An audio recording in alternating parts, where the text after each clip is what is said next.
Muhammad. Ya, sebelum melanjutkan diskusi kami di sini, kami akan memperkenalkan diri. Ya, langsung saja di sini saya Musdalifah dengan NIM 2314023 dan di sebelah kanan saya ada Aisyah Salsabila dengan NIM 2314007 dan di sebelah kiri saya ada Sandy Ramadhani dengan NIM 2314010. Baiklah, langsung saja saya akan menjelaskan secara singkat tentang sejarah kehidupan Nabi Muhammad SAW. Nabi Muhammad lahir pada hari Senin tanggal 12 Rabiul Awal pada tahun Gajah. Beliau dilahirkan dalam keadaan yatim. Nabi Muhammad diasuh oleh Halimah binti Abi Thuaib yang merupakan pengasuh sekaligus ibu susunya. Dan Nabi Muhammad dirawat oleh Halimah hingga beliau berusia 4 tahun hingga terjadilah peristiwa pembelahan dada. Saat itu Nabi Muhammad sedang bermain bersama dengan beberapa anak kecil lainnya. Lalu Jibril pun datang dan memegang beliau lalu menentangkannya dan membelah dadanya dan mengeluarkan segumpal darah dari dada beliau. Seraya berkata, "Ini adalah bagian setan yang ada pada dirimu." Lalu Jibril pun mencucinya di sebuah baskom dari emas menggunakan air zam-zam, kemudian menata dan memasukkannya ke tempat semula. Karena takut hal buruk terjadi, maka pengasuhan Nabi Muhammad pun dikembalikan lagi oleh ibunda tercinta. Setelah ibundanya wafat saat mengunjungi Abdullah yang merupakan suami sekaligus ayah dari Nabi Muhammad, maka pengasuhan Nabi Muhammad pun diserahkan kepada kakeknya yang bernama Abdul Muthalib. Dan tak berselang lama Abdul Muthalib pun wafat dan pengasuhan Nabi Muhammad pun diserahkan kepada Abu Thalib yang merupakan pamannya. Selanjutnya akan dilanjutkan oleh teman saya yang bernama Musdalifah.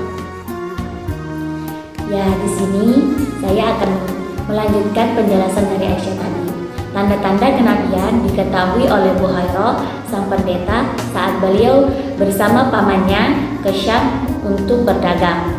Dan memasuki usia dewasa, Nabi Muhammad pun menikahi Khadijah, seorang saudagar kaya raya dan terhormat. Dan Khadijah pun jatuh cinta kepada Nabi Muhammad karena beliau memiliki akhlak yang sangat mulia.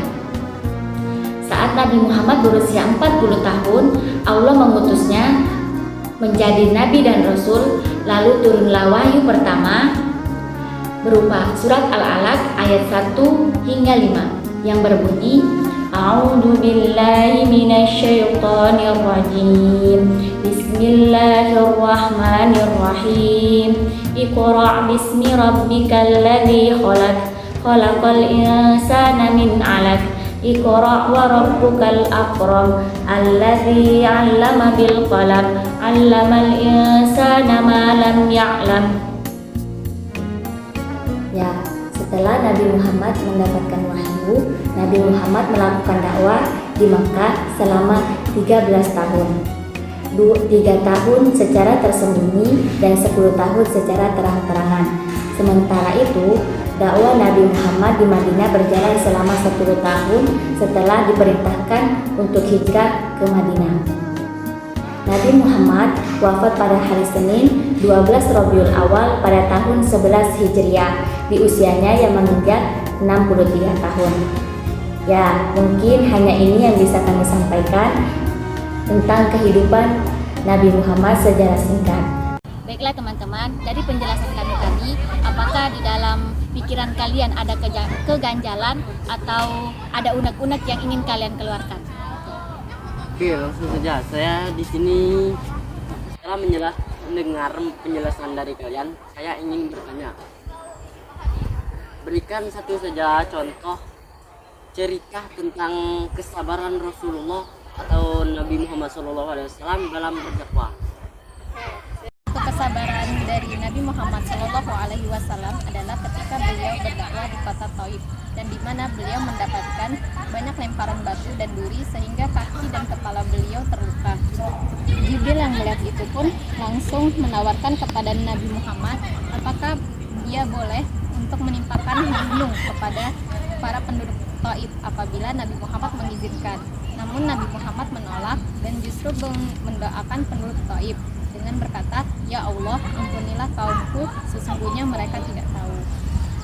Ya, itu saja itu adalah salah satu cerita tentang kesabaran Nabi Muhammad dan ada banyak lagi cerita tentang kesabaran Nabi Muhammad Ya, bagaimana untuk saudara Sandy? Apakah masih ada keganjalan atau tidak dalam hati?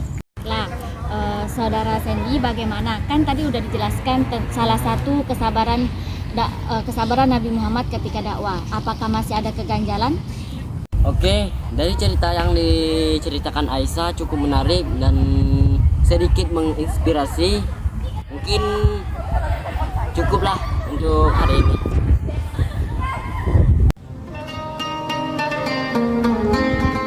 Teman, mungkin hanya itu yang bisa kami sampaikan.